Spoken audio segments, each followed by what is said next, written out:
Hi, this is Zev Newworth, and we recently started a newsletter, a monthly newsletter, and one of the columns in the newsletter is called Rebel Leader, and we feature, or we're planning to feature, a a rebel leader in healthcare each month.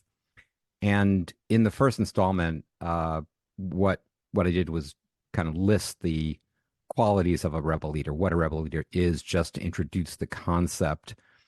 And what we thought we would do here is explain it a bit more, since it's a different idea and it's a different narrative, and we thought it would benefit from some sort of explanation. So I've invited Jess Greenwood, who I work very closely with on the newsletter and the podcast and the books, and Jess and I are going to have a little bit of a conversation about what I mean by rebel leader. And so, Jess, why don't you introduce yourself and join in?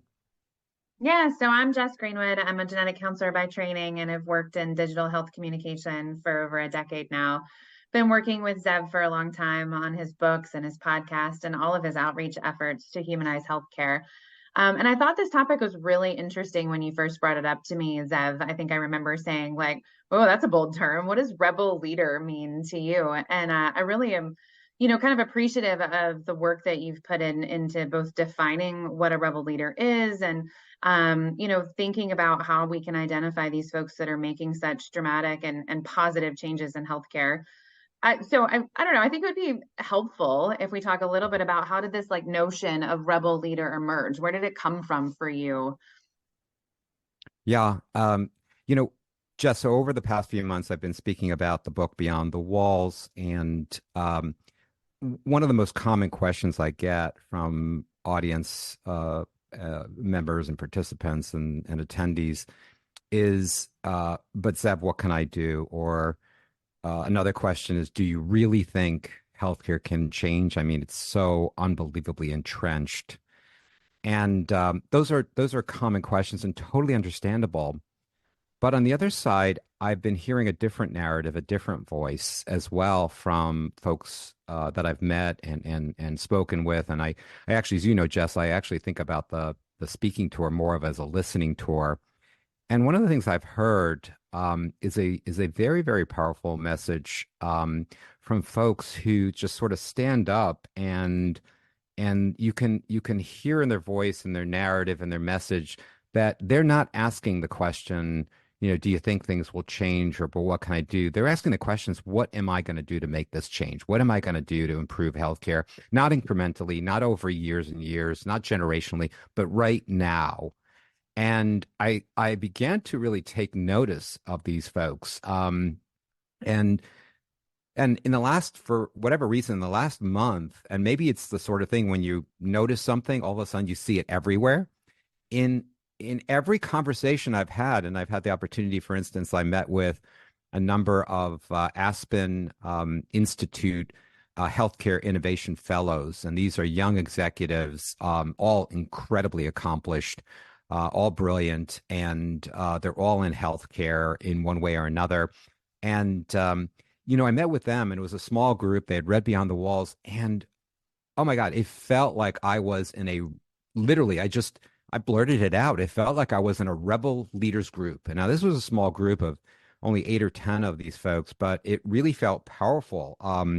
And they were very, very explicit, that the status quo was not acceptable.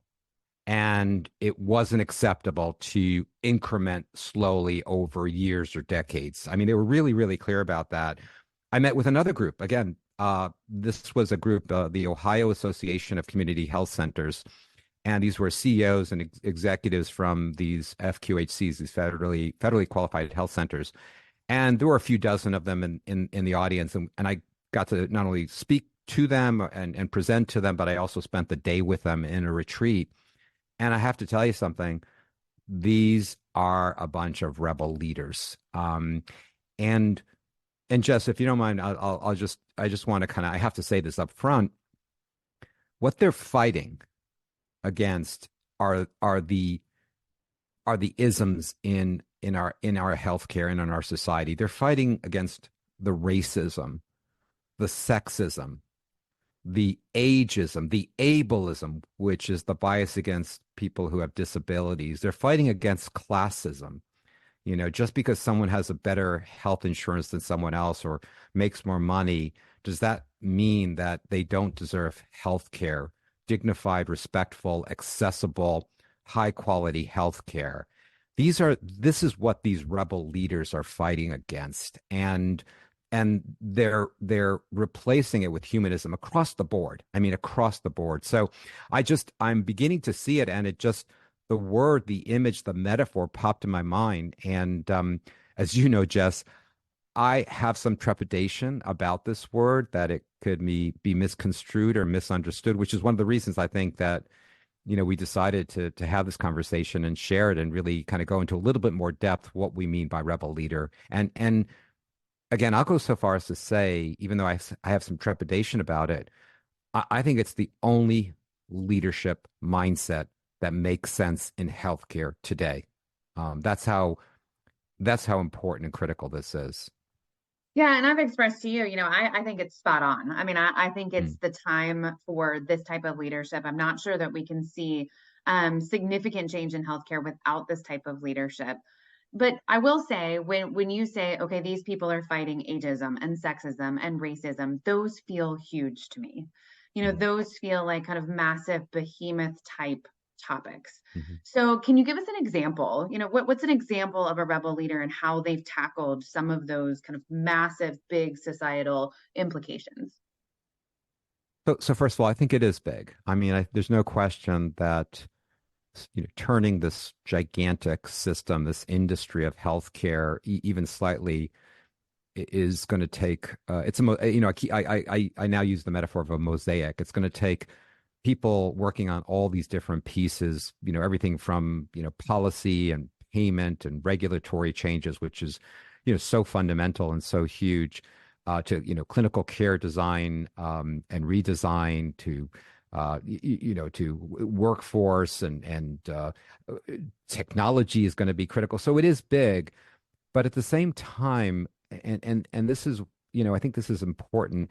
It doesn't have to be big. It doesn't. You don't have to change the world. You don't have to be this huge great leader. You don't have to have positions of authority. And I've begun to notice that more and more in these folks. These are some of these folks are they're frontline workers and in healthcare, and they bring this sense of humanism to their work every day. And I think that's a rebel mindset. An example. Um, so one example comes from ChenMed, and there are many examples. We could spend the entire time Mhm. talking about ChenMed, but there's a physician there, Faisal Syed, and he's an internal medicine doctor at ChenMed, and he decided that uh, calling patients walk-ins. This is when a patient doesn't have a scheduled visit and either calls in that day and says, "I have to come in, I need to be seen," or they just literally walk in. And in healthcare, anyone who's been on the provider side knows what a walk-in is.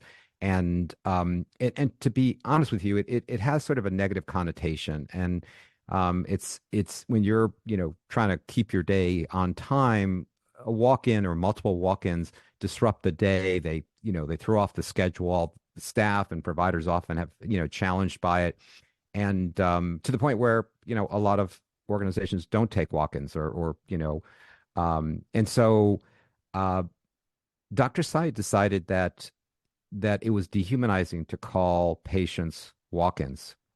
And he said, we're going to stop doing that. These are patients in need, and we are here to serve them, and it's our privilege to serve them.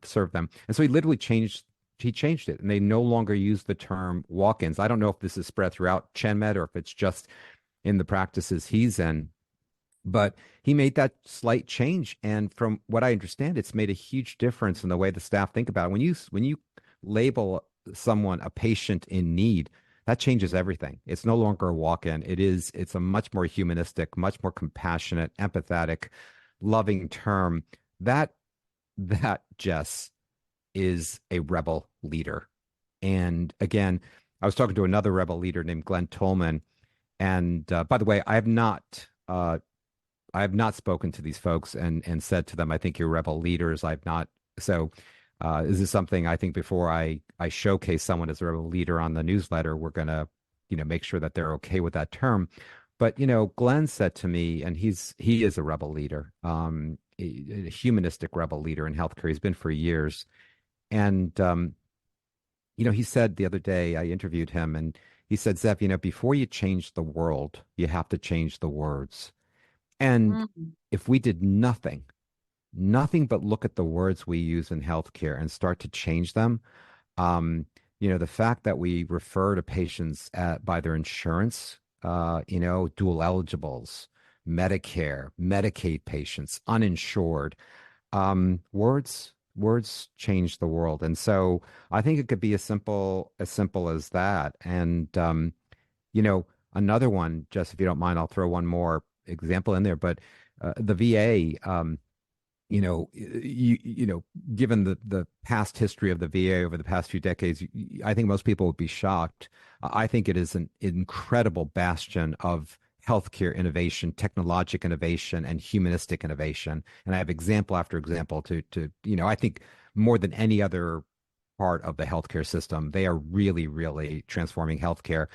And there's probably some fundamental reasons for that.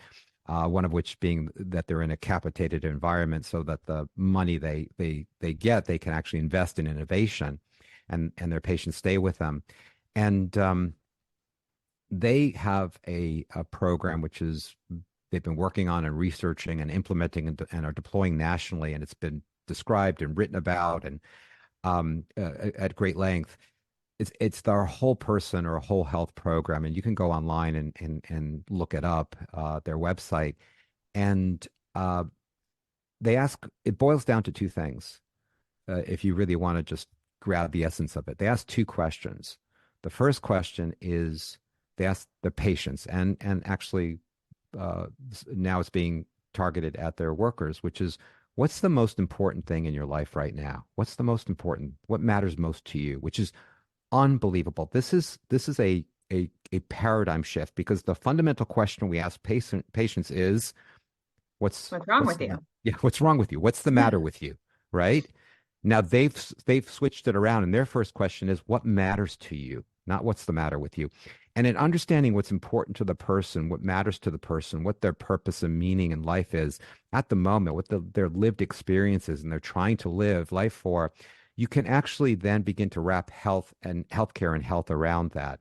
And their second question, in fact, is what's the one thing you can do and we could help you do to move closer to what matters to you. Now they have a whole national program deployment. It's intricate. They've got all, the wheel of whole health. They've done a lot, and you could look it all up online. But you could, in your practice today, there is nothing stopping anyone in any provider group or any insurance company or any pharmaceutical company today, anywhere in healthcare. There's nothing stopping you from talking to your providers and saying, we'd like to introduce these questions into the conversation. Just ask the question. And, of course, you have to give people time to do that, because that's going to elicit a response. But that question of, what matters to you?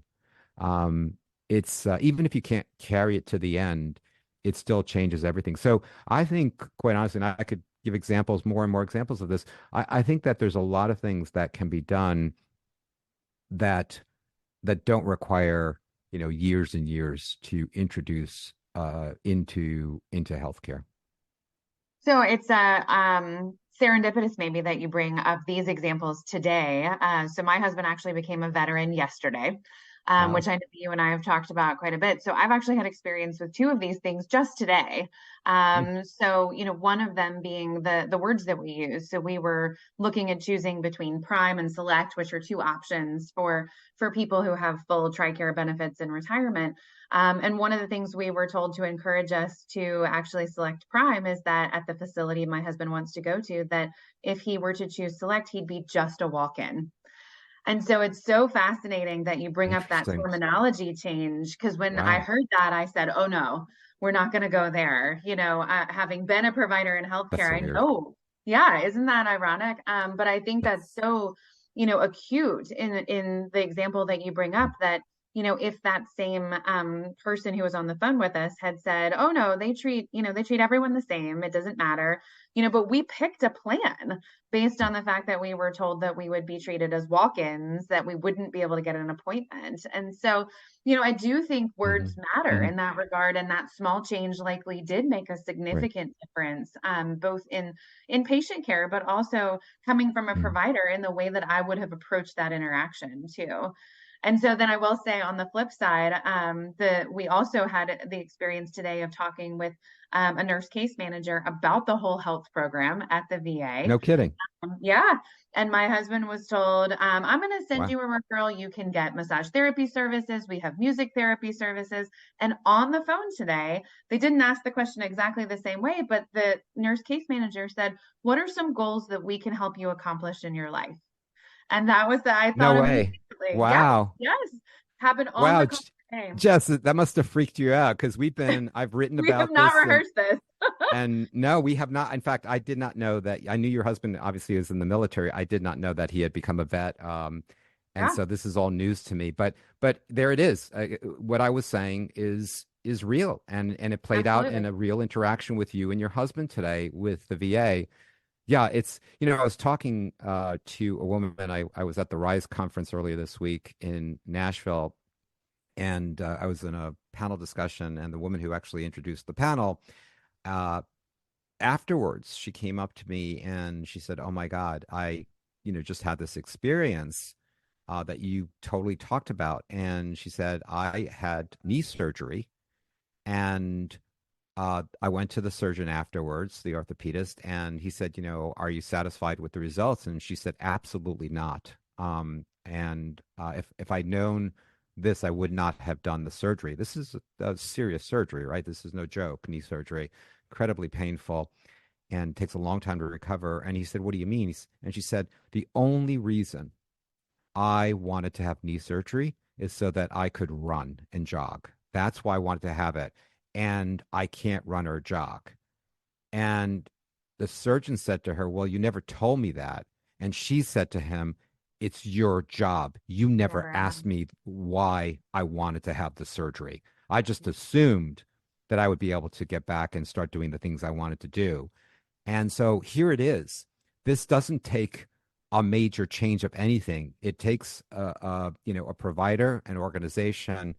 Literally, I mean, what does it take to make it policy to ask the question, what's your goal in having this procedure? I mean, what would good look like, and what would failure look like? And so again, it's just another very concrete example of, how words make a big difference. Mhm. I love the focus here on what can I do, and in a way that feels much more accessible. So, as we kind of start to talk about these rebel leaders, you can see that example of the word change. That's something that's very tangible, Mhm. but you can see how it would impact sexism, ageism, racism if you were just not just careful but intentional about the words that were used in a healthcare encounter. So let's talk a little bit about, what is a rebel leader. We Mhm. kind of walked around that, but we've come up with kind of five criteria Mhm. that Mhm. define a rebel leader. Maybe talk through a little bit about, how we came up with Mhm. those, what those are, Mhm. and maybe a little bit about what they're not too. Yeah, just if you don't mind, I'll jump into that in a second, but I just want to, kind of just pick up the last couple of points we made, and particularly with this example with that woman with the knee surgery. The, the rebel leaders, and I think this is important, the rebel leaders are fundamentally, you think about a rebel and you think about, I don't know, like Star Wars or something like that, or some, these futuristic movies and weapons and all that sort of stuff. Their weapons are exactly what we were talking about. Their weapons are consumerist, human-centered design principles. That's their weapons, right? It's actually, I mean, I would say every single one of the rebel leaders I have spoken to over the past decade, and I've interviewed hundreds of them, as you know, it all started with a human story. Either it was themselves, their experience in healthcare, or their loved ones' experience in healthcare. Um, and it was that sense of empathy, that sense that the system was not aware of, was not studying, was not looking at, was not responding to the human-centered needs of people. And so it was through that observation, it was through that awareness, it was through asking divergent questions that allowed them to really reorient, to reframe their thinking. It was then through design principles where they created these, and then they, putting their resources behind it, their careers behind it. Those are the tools that these people use, and it speaks directly to what, your story and the story I shared. So I just wanted to kind of, because I think that notion of a humanistic, consumeristic, uh, you know, set of tools, if you will, is really, really important. Yeah, I agree. And I think what makes that really important is you and I have talked a lot about the word attack, right? And how rebel leaders are not attacking anything, at Mm-hmm. least not in the negative sense, that the negative connotation that often comes with that word. If they're attacking anything, it's that ageism and racism and all of these large isms. But they're doing it with tools like empathy and tools like humanism. And so the goal here is not to see these people as some sort of antagonist in the story. It's really that, they are approaching this from a space of personhood and love and respect and humanity and humility. And they're, tackling this with a way that suggests they understand that the person on the other side, from them or from their providers or from their institution, are also people. And so when you have kind of a human interaction that's at the core of your story, it helps keep the perspective on how would you like to be treated? How would you like your loved one to be treated? How would you like them to experience this encounter? And that seems to be a really core part of rebel leadership. Not to put words in your mouth, but that's what I'm No, hearing. no, exactly. And I would say the one thing I would add to that, to this conversation, is that, as you know, it's in the book Beyond the Walls, they all use the two great enablers, digital technology, state-of-the-art digital technology, and business model transformation. And, those are very, very concrete, tangible sets of tools that are um, integral to what they do. Every single one is using state-of-the-art technology and state-of-the-art business model change, whether that be, payment changes or partnerships or platform ecosystem changes, but they're really changing the business model and changing the technology in service of this human-centered design and humanistic, consumeristic approach to healthcare. Yeah. Yeah, so let's circle back to let's just make sure we land on what those five pieces are that we've kind of used to define a rebel leader. I think you and I both felt that it was really important that we were able to put a concrete definition around this so that people could really understand what it means to be a rebel leader in healthcare. Yeah. Do you, we were just working on this over the past couple of days, sort of finalizing it. And Jess, this is what's in the newsletter, right? These are Yeah. the points. I mean, you know, the first, and actually this, I've been interviewing these folks for almost a decade now. These very, very intentional, in-depth interviews, and of course, the podcast is how I share them mostly. But the first and the one that struck me the most was that these folks, and it's so inspiring. They all have the courage. They muster the courage to sort of stand up and to speak out and to take action in the face of overwhelming status quo and incrementalism. And when I first started, I will never forget, in the first few interviews I did, I just literally, my jaw dropped at, these folks who most of us just kind of went along and, did our job. And these folks said, no, that's just not the way I'm going to play this out. And they literally, spoke out and took action to really change the status quo. So that was number one. I'll run through these quickly and then we can come back to them. Um, and and again, the question they asked themselves, they really all were the same question. It's like, what am I going to do? what are we going to do to make the system more humanistic? It's just so fundamental. And, their products, their services, their organizations are literally answers to that question.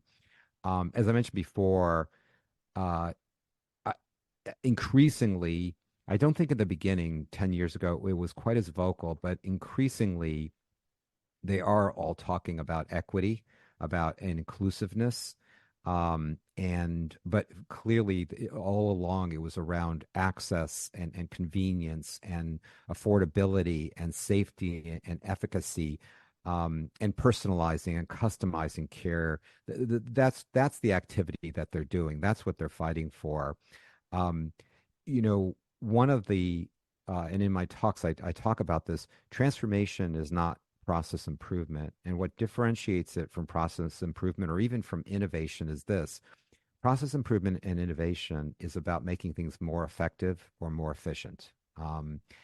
Transformation is different. And I didn't make this up. This comes from the folks who have written the books for the past, decades on process improvement. Transformation is not about making things more efficient or effective. It's about redefining what it means to be effective, about redefining what it means to be effective.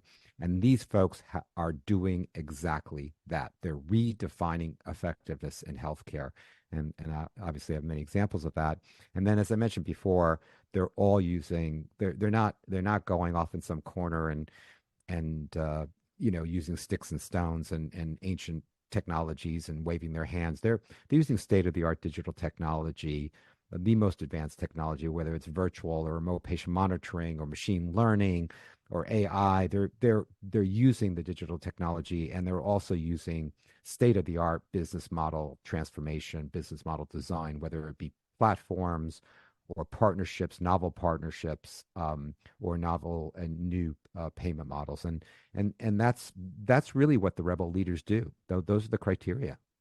Yeah, I Mm. love that. And I think that leads us to a perfect final question, which Mhm. is, we've talked quite a bit about these rebel leaders that you've interviewed and that you've met and that you've encountered in healthcare. But it does beg the question, can anyone be a rebel leader? Uh, I hope so, and I believe so. Again, I gave some examples. I don't think you have to change the world. I don't think you have to be like a world class, entrepreneur. I don't think you need to be in the C-suite to be a rebel leader. And by the way, I just want to add that, Justin, you know this. I would say half, if not more than half, of the folks I've interviewed on the podcast, the ones that I feature in the books, the ones that I would label rebel leaders, I would say a significant percentage, and it could be half or more than half, come from within traditional healthcare organizations. I am constantly, constantly surprised at the rebel leaders that I find in hospital systems, in academic medical centers, I was mentioning community health centers and FQHCs. It's not just these entrepreneurs who are out there, who are rebel leaders. It's a lot of folks inside. And what gives me hope when I talk to folks in private, not recorded, but when I talk to a lot of folks in private, there are a lot more folks, more humanistic rebel leaders out there than we can imagine. And they are struggling. I do think, let's just use the fact that at, somewhere around 50% of all doctors, nurses, healthcare workers are burnt out and demoralized. And again, the key word is demoralized. Why are they demoralized? Because what they're doing, what they're subjected to in our healthcare industry is not consistent with their principles and with their ideals and with their vision, of what they want to do and be in healthcare and what healthcare should be. And so those folks in deep in their heart, they're all rebel leaders. And so yes, I don't think you have to be, again, a multi-billion-dollar entrepreneur, or you don't have to do anything crazy. I think there's lots of things we can do. It is a mindset, though. It's it's Yeah. it's more than anything else. It's a mindset, and the mindset is, and just to be honest about it, I struggle with this. I struggle with this myself. I mean, it is very, very easy to sort of get down and feel like, what can I do? And the system hasn't changed. And many would argue it has changed, but not for the better over the past few decades. I'm, as you know, Jess, I am super hopeful, and super encouraged. In fact, I share this with folks. If I have a regret, and I don't have any regrets, but if I did, I wish I was starting out again in healthcare. I wish I was literally just coming out of residency right now, because we have the technology now that we didn't have before. We have options. We have business model designs. We have things we never could have imagined, even, 3, 5, 7 years ago. And I think we're really, really poised to create changes in healthcare, and I think we're going to see those changes, and the opportunity. And here's the point, and I think, and this is why the rebel leadership mindset, I said before, this isn't an option. This is the only reasonable thing to do.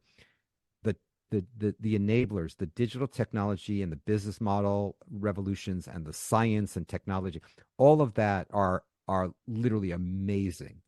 But they're enablers. The thing that will turn the tide, the thing that will make a difference, is the leadership mindset we have. Mhm. And if we don't have that, and we don't have a rebellious, humanistic leadership mindset, I think that, those tools could be used for good or not, and that really is a function of of our leadership, all of us. And Jess, to answer this, final question you asked, all of us are leaders. I think we have to reframe the notion of leadership. A leadership isn't someone who stands on a podium or, stands at the head of a company. We are all leaders of our own lives. Every human being is a leader of the most precious thing we have, which is our life. And to lead our life is to there's nothing more challenging, and bigger than to lead one's life. And so yes, I believe every single person can be a humanistic rebel leader in healthcare and health, and I believe they must. Yeah. Well, I look forward to supporting and elevating the work of these rebel leaders through the podcast and the newsletter. And I really appreciate you talking to me today about this. I know it's a topic that's near and dear to you. Thank you. Thanks, Jess. I really appreciate all you do. Thank you.